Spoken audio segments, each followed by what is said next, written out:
This is American Crossroads. I'm your host, Joshua Phillip, and today we're going to be talking again to Jeff Nyquist, author of Origins of the Fourth World War. We're going to be discussing the nature of rebellion, because I think when it comes to understanding communism and socialism, you can't understand it without understanding the real ideological roots and how this relates to kind of its development and how it's perceived these days, which I would argue most people don't really understand it. They think it represents something it doesn't. And so, Jeff, welcome again. And yeah. Thank you. Yeah, so everyone remembers last time we talked about the metaphysical nature of socialism. Now we're going to talk about metaphysical rebellion. Sounds far out, but hear us out. Well, we can simplify it by talking about religious rebellion. In Milton's Paradise Lost, one of the great poems of the English language, Satan rebels against God, and when he is defeated after the battle with Michael and the archangels, Satan lies wounded in hell with his minions, saying to himself, "Better to reign in hell than serve in heaven." Those are the lines that Milton gives Satan, and that is kind of the spirit of the rebel. And that in the story of this rebellion, Satan says, look, we can't beat God. We can't beat him, but we can sure destroy his creation. And that sentiment is echoed by Karl Marx in a poem that he wrote, how he could be striding godlike through the ruins of the world, and if he could destroy the world, he could be equal to the creator of the world. And of course, this is basically expresses the same satanic desire for power and revenge, and the sort of a rebellion against the creator of the universe. And of course, it's Marx. Wrote this long before Marxism was created by him, but it goes to the kind of character of the person who created Marxism. And I think a lot of people, you find that the biography of Marx is more informative about Marxism than the actual doctrine, which is rather belabored, academic, difficult, and also deceptive. Because Marx would say things like, "I'm not really a Marxist," and he would use bad words to describe people who believed in it, almost the way that Lenin talked about useful idiots.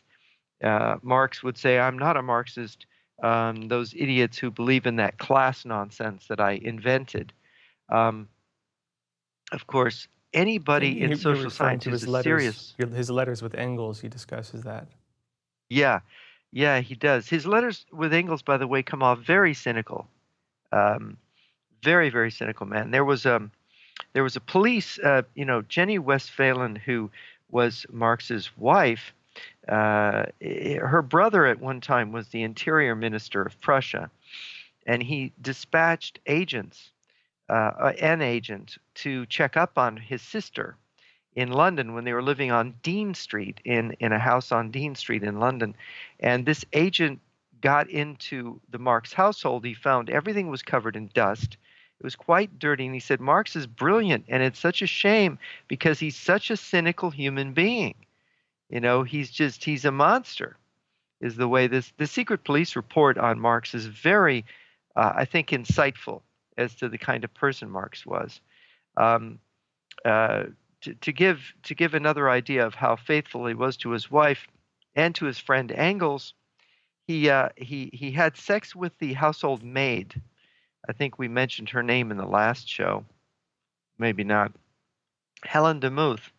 And she got pregnant, and Marx talked Engels into accepting paternity for the child, so suspicion wouldn't fall on him. So Engels, a good dog, Engels, bark, roll over, play dead, pretend to father this child, he did. And then on his deathbed, Engels admitted to the child, who was then an adult, "No, I'm not your father, Marx was."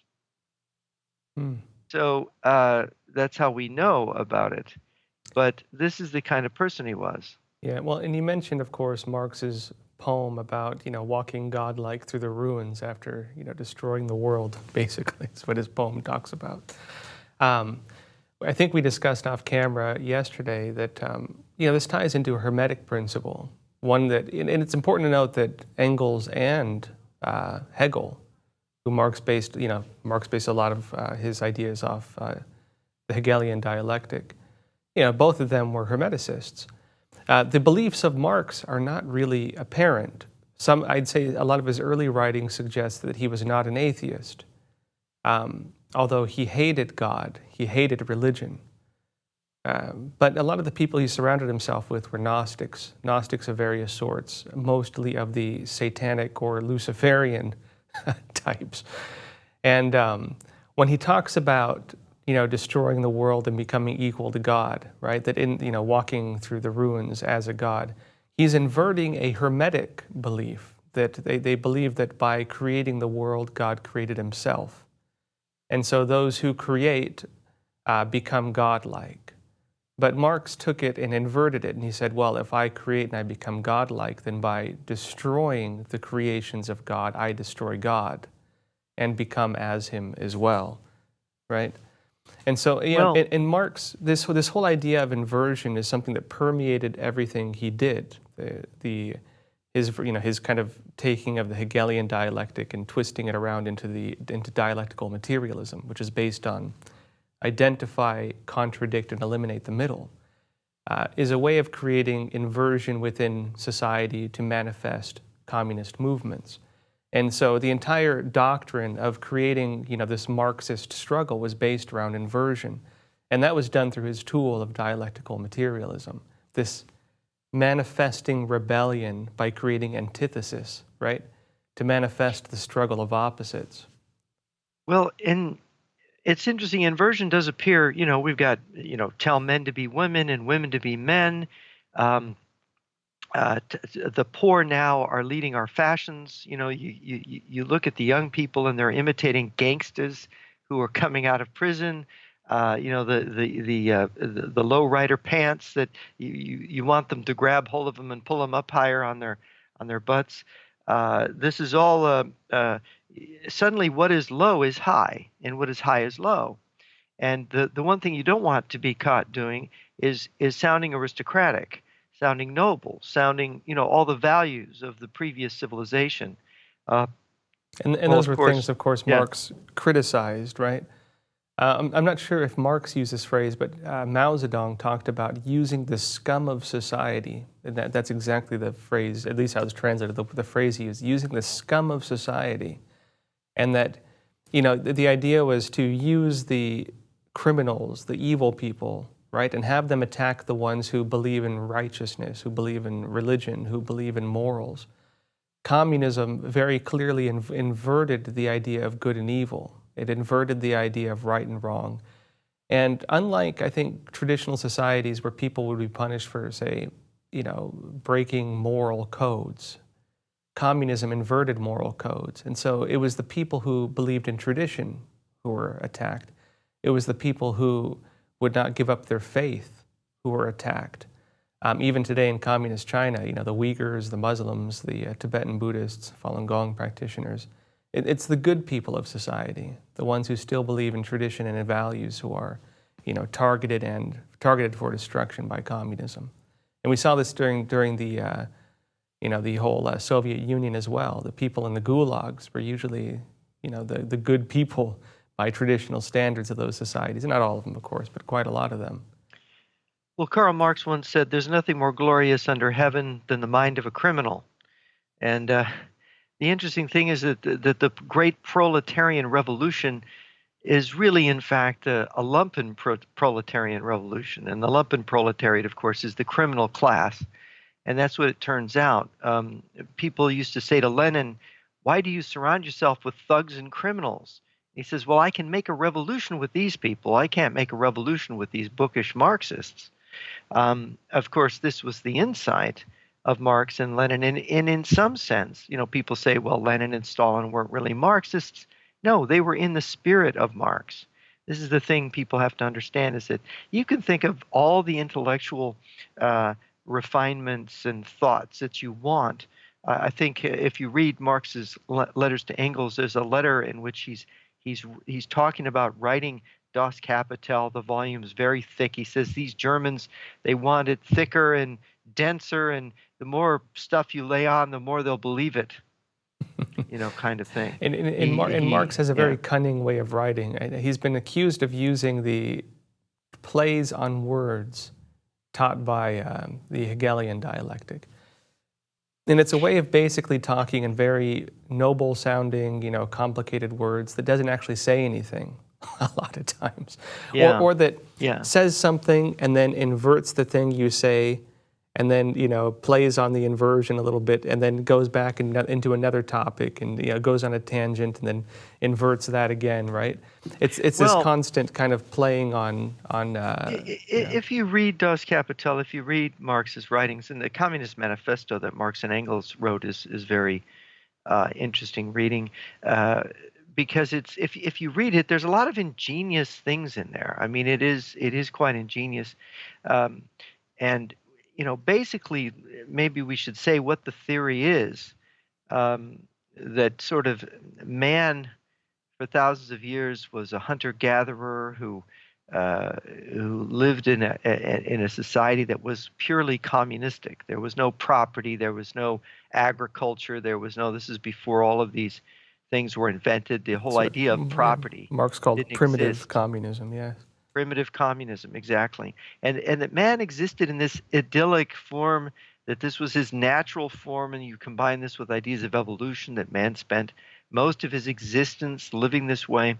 And then, of course, suddenly, is sort of in Marxism, the original sin was the invention of agriculture and property that went along with it, so that suddenly man had this different concept of things. And that's where patriarchy enters into it, because, of course, you want monogamy. You suddenly, the man who owns the property or owns the farm owns the woman, owns the children, and so on. So this original sin. And then you have war, because why do you have war? Naively, we believe that people in hunter-gathering societies didn't war on each other over the limited food supply. Suddenly you have property, you have something to fight over. You have haves and have-nots. You have people who want what other people have. So Marx then creates this, and of course then you have the idea then of people being property, slavery. And then you have this dialectical process where we slowly evolve, Hegelian-like, from slavery to serfdom to the proletarian idea, where people are not slaves or serfs anymore, but they're employees, they're wage slaves, was Marx's idea. And then finally, inevitably, man returns to himself. He becomes a communist again, but now it's advanced communism. He has these modern tools and technologies which allow him then finally to have the revolution, and he is no longer in need of property anymore. It's the communist, the ultimate return of the communist true man, I guess you'd say. And this is the theory, which appeals on so many levels to so many people. And of course, the revolution, in each phase, there's a dialectical attack by the have-nots against the haves, the slave rebellion, the peasant rebellion, and then finally the proletarian rebellion, which leads to this final state. So, yeah. Well, and it's interesting too. So basically, there were many, many, many interpretations of how to apply Marxism. Of these variants were Lenin's Bolsheviks, Mussolini's fascists, Hitler's National Socialists. There were also cultural Marxists. There were also people who wanted to go into like communes and things like this. There were many, many interpretations of it. A lot of them would argue the other ones weren't doing it right, because they all interpreted it in their own way, and they all imagined the outcome to be in a different way. And so I think Marx created a system where it was very cunning, and that you could, if a system failed, if a system moved quickly into genocide, which they often did, if it became tyrannical, which they almost always did, the other factions could claim that it wasn't Marxism. It was That was that guy's system. That was Lenin's. That was Leninism. That was, Maoism, right? It's because they took Marx's ideas and applied them differently. And so the communists came up with this kind of clever way of redefining interpretations of communism as being specific to the individual who tried it out, not representative of the actual ideas. But I think as we mentioned in the last show, the interesting thing about Marxism is that it only gave a formula for destruction. It only gave an idea of how to destroy things. And it was based on criticism of existing systems, and in criticisms of existing systems that proved to not be true, even by the time of World War I, and even with the development of the whole capitalist economy, as Marx defined it. Things did not develop as Marx predicted. The workers of the world did not unite in World War I. The well-being of the individual improved, actually, under the capitalist system as it developed. Of course, at that time it was very rough because you had industrialization coming in. And a lot of people, including, in fact, the conservatives, the true conservatives who were at that time, I think you won't find many like that today, they actually opposed corporatism. They opposed this new rise of tyrannical business, that business was becoming like mini, nation states, basically. They were concerned of monopoly and these kinds of things. The problem then became what they call interventionism, where the various states began applying Marxism to various extents, or began applying socialism, I should say, to various extents, where they brought in state controls and state regulation through an interventionism. And oftentimes, almost all the time, these interventionist policies are what caused monopoly, are what caused tyranny, are what caused a lot of the problems that, ironically, a lot of socialists these days criticize came from these interventionist policies brought on by socialism.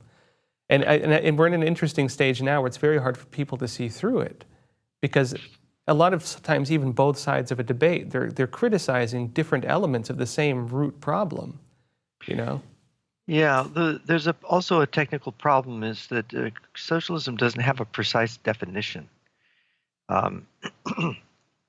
People say that socialism is the ownership of the means of production by the society, by the collective. In fact, collectives own the means of society all over the place in capitalism. The real question is, with Marxism, is often not all these theories that confuse people. It's actually Marx's intent and the creation of this new religion, because what Marx created was a new mindset. That is, he gave the imprint of his soul and his mind to other people who were of like mind or could be seduced into this way of thinking. And if you look at every step of the way, Marxism, when applied in any degree or any spirit of it, never mind these technical theories, any spirit of it enters into what is done, some level of destruction, degradation, or degeneration enters into the system, whether it's the economic system, the religious system, the culture, and this is universal.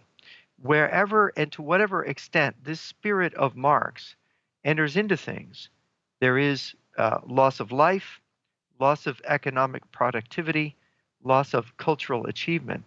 It goes true for China or the West, but especially the West. He invented a tool that was more destructive to the West, because the West had achieved a special kind of civilization based on a certain political science that the ancients had developed, that the Romans and the Greeks had pioneered.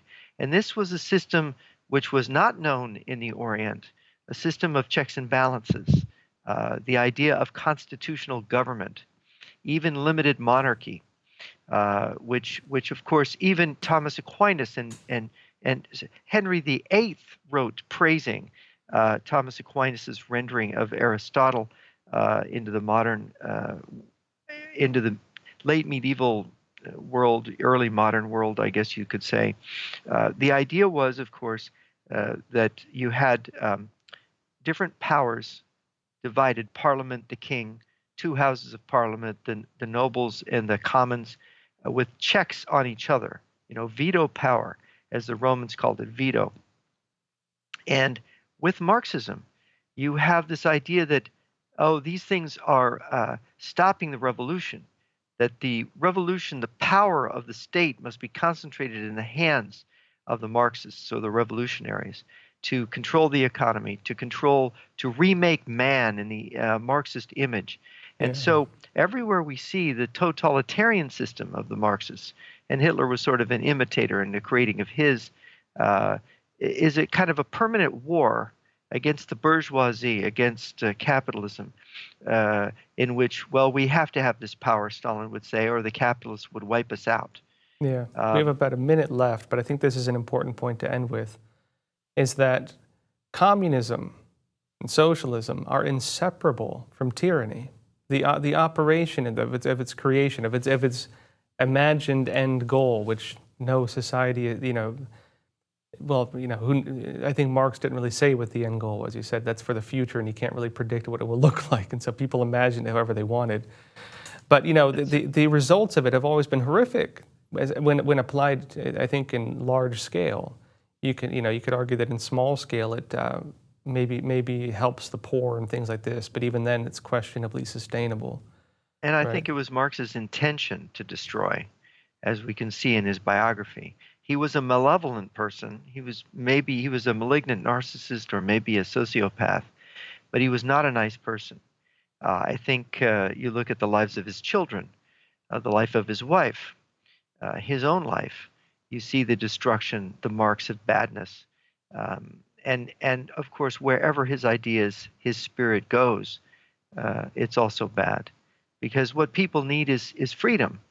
And they need to be able to develop and to work out their lives, not to be burdened with all this nonsense, with this state having an excuse to domineer and control everybody and everything.